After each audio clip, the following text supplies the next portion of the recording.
Good morning. നമ്മുടെ pots എല്ലാം arrange ചെയ്ത് വെക്കാൻ വേണ്ടിയിട്ട് നമ്മൾ ഓൺലൈനിൽ നിന്ന് പോട്ട് സ്റ്റാൻഡുകൾ ഓർഡർ ചെയ്തിട്ടുണ്ടായിരുന്നു. അപ്പോൾ ഇന്നാണ് നമ്മൾ പോട്ട്സ് അതുപയോഗിച്ച് അറേഞ്ച് ചെയ്യാൻ പോകുന്നത്. 4 സ്റ്റാൻഡ് ഒറ്റ സെറ്റ് ആയിട്ടാണ് നമുക്ക് വാങ്ങാൻ കിട്ടുക. അപ്പോൾ അതിൻ്റെ ലിങ്ക് ഞാൻ മുകളിൽ ടാഗ് ചെയ്ത് കൊടുത്തേക്കാം. വലിയ കാര്യമായിട്ടുള്ള വിസിബിൾ ചേഞ്ചസ് ഒന്നും ഉണ്ടാവാൻ പോണില്ല. നമ്മൾ ആ ഫസ്റ്റ് റോ ജസ്റ്റ് ഒന്ന് ഹൈറ്റ് ആക്കി കൊടുക്കുന്നു, അത്രേ ഉള്ളൂ.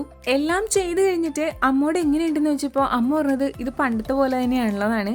നമുക്കങ്ങനെ പെട്ടെന്ന് മനസ്സിലാവില്ല, പക്ഷെ ഒരു പൊടി ഹൈറ്റ് കൂടിയിട്ടുണ്ട്. ഞാൻ ഈ പോട്ട്സും പ്ലാന്റ്സും ഒക്കെ അറേഞ്ച് ചെയ്ത് വെച്ചിരിക്കുന്ന ആ ഒരു ഏരിയ എന്ന് പറയുന്നത് വളരെ ചെറുതാണ്. ഞാൻ എപ്പോഴും പറയാറുള്ള പോലെ എനിക്കങ്ങനെ ഗംഭീര ഗാർഡൻ ഒന്നുമില്ല, പക്ഷെ ഉള്ളതിൽ ഞാൻ വളരെ സംതൃപ്തിയാണ്. പ്ലാന്റ്സ് വെക്കുന്നതും പരിപാലിക്കുന്നതും ഒക്കെ എനിക്ക് ഒത്തിരി ഇഷ്ടമാണെങ്കിലും ഈ മേഖലയിൽ ഞാൻ എന്നും ഒരു തുടക്കക്കാരി പോലെയാണ് എനിക്ക് ഫീൽ ചെയ്തിട്ടുള്ളത്. നമ്മുടെ ഗാർഡൻ കുഞ്ഞാണെങ്കിലും നമുക്കത് പ്രിയപ്പെട്ടതായിരിക്കും. അപ്പോൾ എല്ലാവർക്കും ഹാവ് എ നൈസ് ഡേ.